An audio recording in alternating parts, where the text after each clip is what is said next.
오늘은 요한복음 4장 예수님과 사마리아 여인입니다. 3절 4절에 보면 예수님께서 유대를 떠나 갈릴리로 다시 돌아가시는데 사마리아를 통과하여야 하겠는지라. 5절에 사마리아에 있는 수가라 하는 동네에 이르시니 그 동네는 야고보의 아들 요셉에게 준 땅이 가깝고 6절에 거기에 야곱의 우물이 있더라. 예수님께서 길 가시다가 피곤하여 우물 곁에 그대로 앉으시니 때가 6시쯤 되었더라. 6시는 우리로 말하자면 정오 12시를 말합니다. 그때 7절에 사마리아 여자 한 사람이 물을 기르러 왔음에 그 여자에게 예수님께서 물 좀 달라 그렇게 부탁을 합니다. 8절에 이 여인의 반응을 보십시오. 이는 제자들이 먹을 것을 사러 그 동네에 들어갔음이라. 9절에 사마리아 여자가 이르되 당신은 유대인으로서 어찌하여 사마리아 여자인 나에게 물을 달라 하나이까 하니 유대인과 사마리아인은 상종하지 않음이라. 이 사마리아 사람들과 유대인들은 서로 상종하지 않을 정도로 벽을 쌓고 살고 있습니다. 또 남자가 여자한테 이렇게 물을 달라 하는 것도 하나의 벽이 되고 있습니다. 10절 말씀, 중요한 말씀 함께 합독합니다. 예수께서 대답하여 이르시되 내가 만일 하나님의 선물과 또 내게 물 좀 달라 하는 이가 누구인 줄 알았더라면 내가 그에게 구하였을 것이요 그가 생수를 내게 주었으리라. 아멘. 예수님은 누구신가? 10절의 말씀 보니까 하나님의 선물을 주시는 분이다. 여기서 중요한 단어 하나님의 선물. 이 하나님의 선물이 무엇인가 성경을 찾아보니까 사도행전 2장, 8장, 11장에 보니까 하나님의 선물은 성령이다 그렇게 변하고 있고, 에베소서 2장에도 보면은 하나님의 선물은 죄사함과 하나님의 자녀가 되는 이 구원이 또 우리들에게 주시는 선물이다. 그래서 선물과 같은 말은 은혜라고 하는 말과 같은 것입니다. 어쨌든 하나님께서는 선물을 주시는데 그 창조도 선물입니다. 그러나 더 큰 선물은 바로 자기 아들 예수 그리스도. 예수 그리스도가 하나의 큰 선물 보따리입니다. 그 선물 안에 더 작은 보따리들 보면 성령의 선물이 있고 거듭남의 선물이 있고 죄사함의 선물이 있습니다. 그런데 오늘은 그 선물 중에도 요한복음 4장 오늘에는 생수의 선물을 다루고 있습니다. 11절에 보니까 11절과 12절은 여자가 예수님의 말을 듣고 어이가 없는 겁니다. 지금 자기가 나한테 물을 달라고 했는데 보니까 행색을 보니까 두레박이라고 그러죠. 물을 기르는 그런 두레박도 없지, 그릇도 없지, 물도 없는데 생수를 준다고 하니 좀 어이가 없었던 거죠.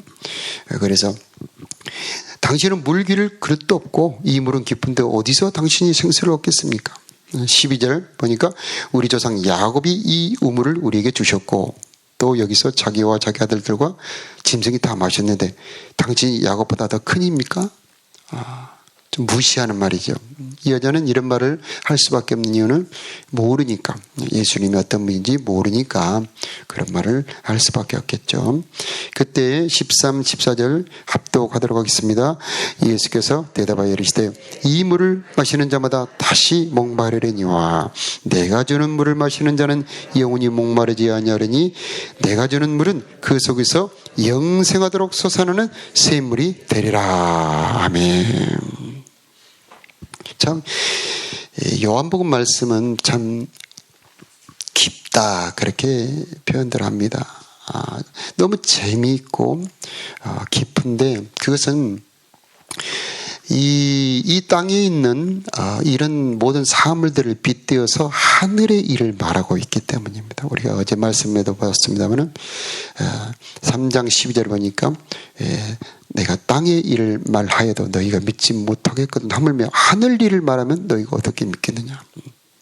31절에도 보면은 땅에 속한 자는 땅에 속하여 땅의 일을 말한다. 그러나 35절에 보니까 하나님께서 보내신 자는 하나님의 말을 쓰면 한다고 합니다.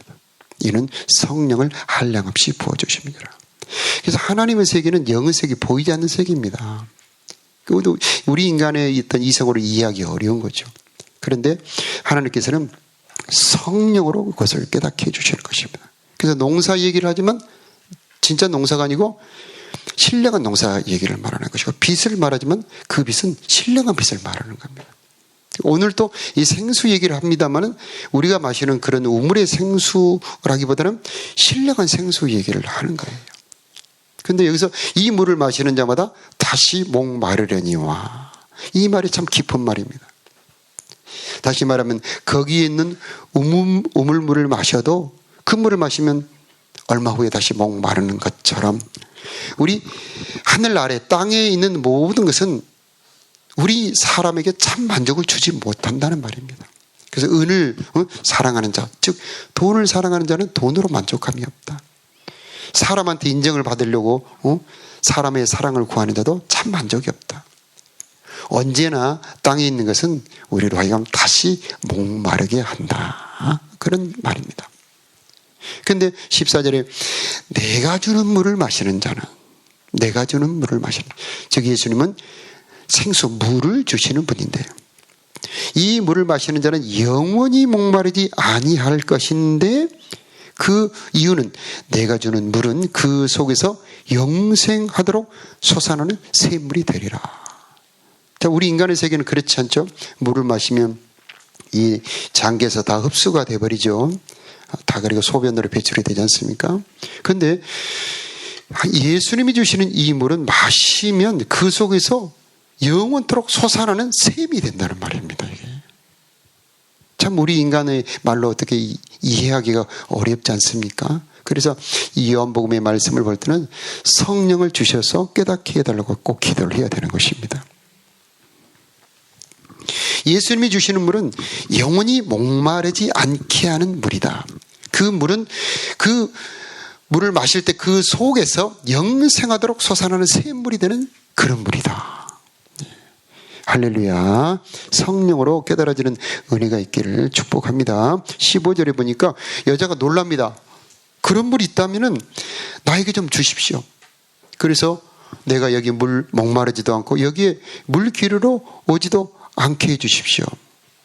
이 여인은 그러니까 예수님의 말을 도대체 못 알아먹는 겁니다. 이게 신령한 얘기를 하고 있는데 육신의 얘기로 착각하는 겁니다. 지금 우리가 그러기가 쉽죠. 이 여인으로서는 당연한 거죠. 하나님의 말씀을 성령으로 깨닫게 하기 전까지는 우리는 성경이라고 하는 것은 하나의 그 육신의 이야기밖에 될 수가 없는 겁니다. 그러나 성령이 임할 때에 이 사마리 여인에게 임했던 그런 은혜, 깨달음의 은혜가 있게 될 것입니다. 자, 그 물을 달라고 하니까 16절에 이르시되 가서 네 남편을 불러오라. 참 이 말씀이 오늘 말씀의 전환 포인트인데, 생수를 달라고 하니까 느닷없이 남편을 불러오라고 그럽니다. 남편하고 무슨 상관이 있겠니? 남편을 불러오라고 할까?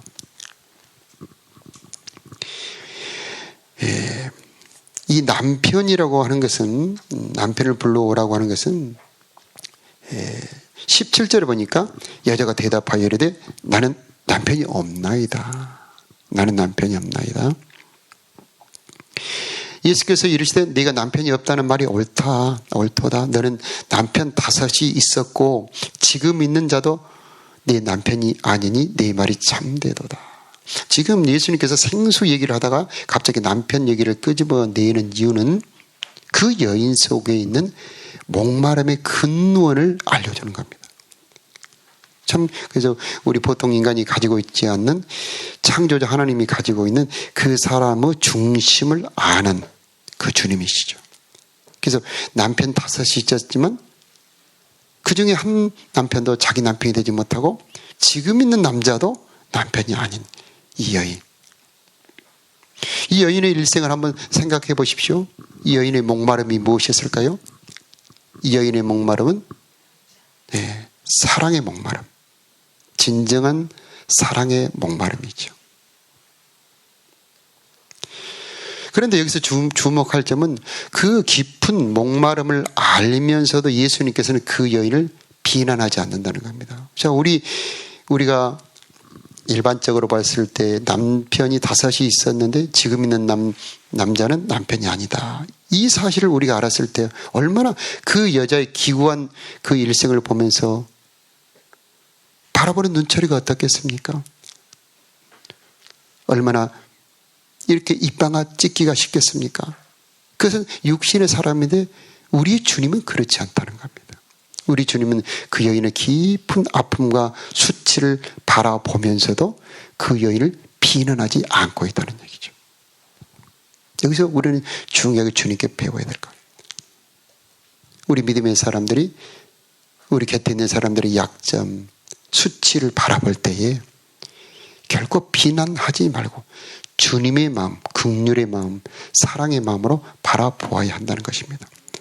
그래서 내 남편이 아니니 네 말이 참되도다, 이 말은 네 말이 옳다는 뜻도 되지만은 그 여인을 위로하고 있는 겁니다.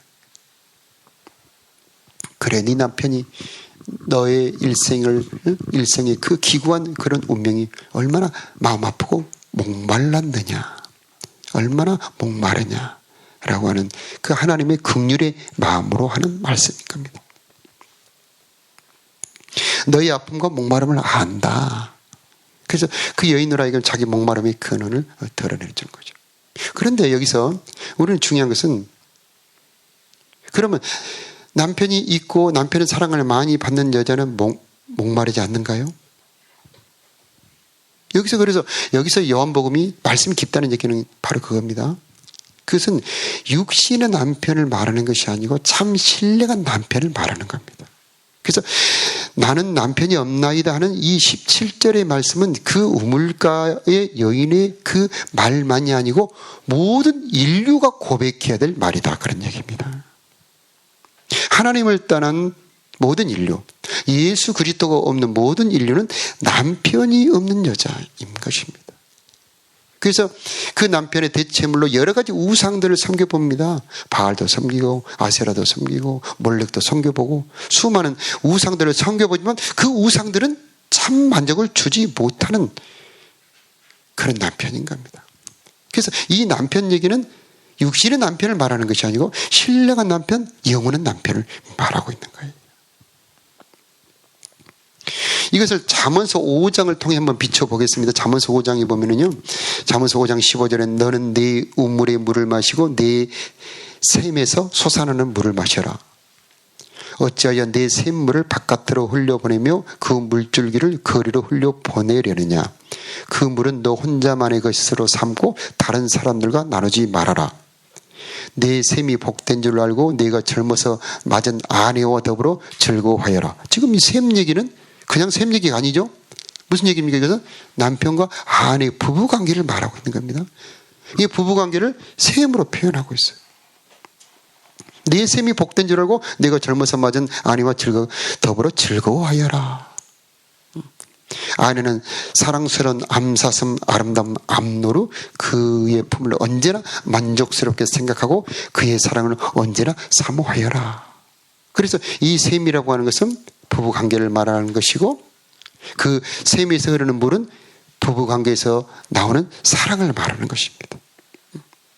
그런데 그 여인은 육신의 남편도 물론 기구한 운명으로 참 남편을 만나지 못했을 뿐만 아니라 모든 인류, 그 여인을 포함한 모든 인류는 참 남편이신 하나님, 바로 예수 그리스도를 만나지 못함으로 목마른 삶을 살고 있다는 것을 예수님께서 말씀하고 계시는 겁니다. 요한복음 7장에 보면은 이 누구든지 목마르거든 내게로 와서 마시라 하니 이는 그의 믿는 자들이 받을 성령을 말씀하시는 것이라. 이렇게 이 예수님이 주실 생수는 성령이라고 하는 것을 말씀하고 계십니다. 그러나 여기서 성령은 성령인데 성령도 큰 보따리예요. 성령 안에도 선물이 많아요. 능력도 있고 지혜도 있고 많은 게 있는데 그 중에 성령의 선물 중에 남편의 사랑 같은 바로 심령에 참 만족을 주는 사랑을 말합니다. 사랑. 그래서 우리는 구원의 사랑도 있지만 부부의 교제를 통해서 주시는 사랑 같은 하나님의 사랑이 있다는 것을 우리는 알아야 한다라고 하는 겁니다. 그래서 구약에 보면 속죄 제사도 있지만 화목 제사라는 제사가 있어요. 속죄 제사는 왜 드리고 화목 제사는 왜 드립니까? 죄를 범했을 때는 속죄 제사지만 죄를 범하지 않았을 때는 번제와 화목제로 하나님과 교제하는 제사가 있는 거예요. 그 여인의 목마름 바로 참된 사랑이 없는 결핍인 겁니다. 다 있는데 사랑이 없다면 그 인생이 행복한 인생일까요? 부잣집이 시집 갔습니다. 돈이 몇백억, 몇천억 됩니다. 근데 남편이 밤에 다른 데서 잠자고 들어오고 돈만 주지 참된 관심이 없는 그런 아내로 살아간다면 여러분은 어떻겠습니까? 그래도 돈을 많이 갖다 주니까 만족하며 살겠습니까? 사람이 꼭 밥만 먹고 사는 것이 아니지 않습니까? 그 남편의 깊은 사랑, 보살핌, 그 다정한 그 사랑이 있어야 사는 것이 아니겠습니까?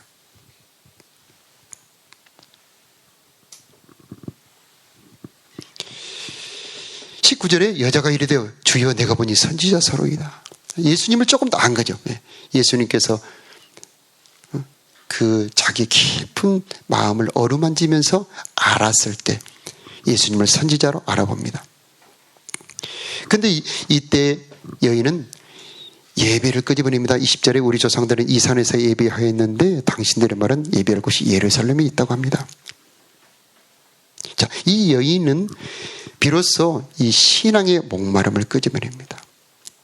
그 여인은 자기들이 드리는 예배가 진짜 예배가 아니고 예루살렘에서 드리는 예배가 더 진정한 예배라고 하는 것을 알고 있었던 거죠. 그래서 이 우물가의 여인은 참된 예배, 더 깊이 하나님을 만나고 싶은 갈망을 가지고 있었지만 자기의 처지로서는 가까이 갈 수 없었습니다. 자기는 사마리아 사람이고 여자였기 때문이죠. 그때 21절에 예수님께서 복음을 들려주십니다. 여자여, 21절에 내 말을 믿으라. 이 산에서도 말고 예루살렘에서도 말고 너희가 아버지께 예배할 때가 이르리라.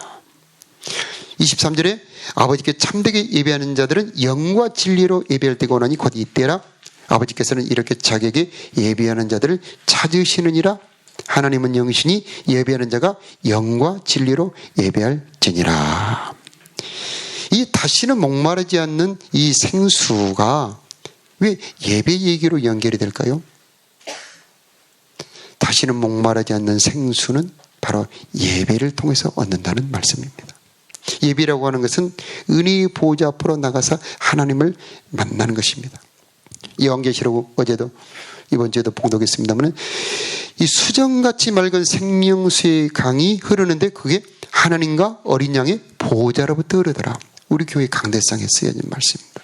수정같이 맑은 생명수의 강물, 이것은 바로 하나님께서 주시는 진정한 사랑, 영혼의 참만족, 하나님이 주시는 남편 같은 사랑, 우리가 얻어야 될 하나님께 얻어야 될 하나님의 선물인 것입니다. 바로 이것을 우리가 얻기 위해서 우리가 무엇을 하느냐? 예배한다는 것입니다. 그런데 예배라 할지라도 모든 예배를 다 받는 것이 아니라는 겁니다. 가인과 아벨을 보세요. 가인의 예배는 하나님이 안 받으십니다. 아벨의 예배는 받으시죠. 그래서 참되게 하나님께 기뻐 받으시는 예배, 하나님의 진정한 사랑을 얻는 예배는 바로 신령과 진정, 이 개역개정에는 영과 진리로 드리는 예배. 자, 예배를 통해서 하나님의 생수를 얻는다는 말씀이죠.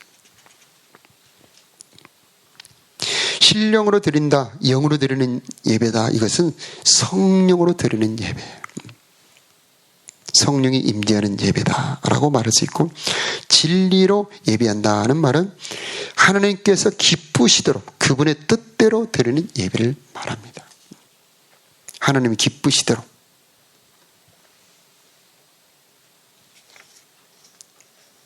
그래서 우리는 휘장지나 지성소 깊은 곳 은혜의 보호자 앞에 나아가 그분의 보호자에 도달할 때에 비로소 우리 영혼의 참만족, 우리 심령을 적시는 생명수를 얻게 되는 것입니다. 25절에 여자가 메시아 곧 그리스도라 하는 분이 오실 줄을 내가 아노니 그가 오시면 모든 것을 우리에게 알려주시리이다. 이 여자는 들었던 겁니다. 메시아라고 하는 분이 오실 것이다. 그분이 오시면 그 모든 것을 알려줄 것이다. 그때 26절의 결정적인 말씀 다 같이 한번 읽어볼까요? 예수께서 이르시되 내게 말하던 내가 그라 하시니라. 아멘. 우리는 구원을 받을 때 죄사함 거듭남도 받았지만 우리가 구원받을 때 또 하나 받은 게 있는데 그것은 마르지 않는 생수, 샘물, 우물을 받은 겁니다. 그래서 이사야 12장에 보면 구원의 우물이라는 그런 단어가 나옵니다. 즉 예수님을 우리는 남편으로 받았다는 얘기입니다. 예수님을 남편으로 받을 때 남편과 아내 사이에 샘이 터지는 것처럼 우리와 예수님 사이에서 부부관계로 맺어짐으로 말미암아 영원히 마르지 않는 생수의 샘이 터진다, 그런 말입니다. 그래서 영접할 때에 우리가 예수님을 영접할 때 왕으로, 주님으로, 목자로, 그리스도로 영접합니다만 그와 동시에 그분이 나의 남편으로, 참 남편으로 영접해야 된다는 말입니다. 네. 그래서 너를 지으신 이는 너희 남편이라. 성도는 누구냐? 자, 예수님이 누군지를 알면 내가 누군지를 알게 됩니다. 예수님이 바로 나의 참 남편이고 나는 그의 신부입니다. 이것을 우리가 깨닫게 될 때 우리가 어떻게 살아야 되는지를 알게 되고 내가 어떤 복을 받아 누리게 되는지를 알게 되는 것입니다. 교회는 예수 그리스도의 신부입니다. 우리 모두는 예수 그리스도의 신부들이고 예수 그리스도는 우리들의 참 신랑 되시는 분이십니다. 우리는 예수님과 약혼한 사이들입니다. 재림은 예수님과 정식으로 결혼하는 날입니다. 그래서 우리는 그 영원한 결혼을 준비하는 신부들이 되는 것입니다. 우리의 일생은 그분과의 사랑의 교제를 통해서 다시는 목마르지 않는 생수의 샘물을 날마다 퍼올리는 그런 인생이 바로 우리들의 신앙생활의 과정이 되는 것입니다. 오늘 또 기도할 때에 오늘 또 이 새벽을 통해서 생수, 마르지 않는 생명수, 주님의 영원한 사랑이 넘치는 이 새벽이 되시기를 바랍니다. 14절 함께 봉독하고 우리 함께 기도하겠습니다. 13절 14절 예수께서 대답하여 이르시되 이 물을 마시는 자마다 다시 목마르려니와 여지 영원히 목마르지 아니하리니 내가 주는 물은 그 속에서 영생하도록 솟아나는 샘물이 되리라. 아멘. 주님을 사랑하여 영원한 생명수 샘물을 얻는 저와 여러분이 되시기를 축복합니다.